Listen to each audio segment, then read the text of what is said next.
رودخونه ها منم میخوام راهی بشم، برم به دریا برسم، ماهی بشم ماهی بشم. رودخونه ها نده نمیره تو آب. همه لباسامون.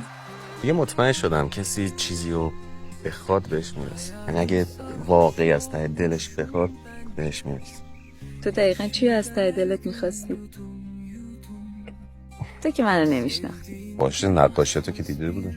تو بودی چی مینوشتی واسه این لحظه دوتایی؟ گفتم یه پسری عاشق نورماه میشه، خیلی هم دوستش داره، یعنی اصلا میمیره براش، عاشقشه، نمیدونه چیکار کنه بهش برسه، ولی خودش اصلا در اندازه اون نمیبینه. چیکار کنم چیکار نکنم؟ یهو دلش هم نمیخواد، مجبور میشه مثلا بره سابق. چه قصه ایه دیگه؟ بچه چرا باید بدون ساواک چیه کجاست؟ خوب شد تو اومدی بیرون که محاله بذارم یه روزی ساواکی عاشق بچم شه.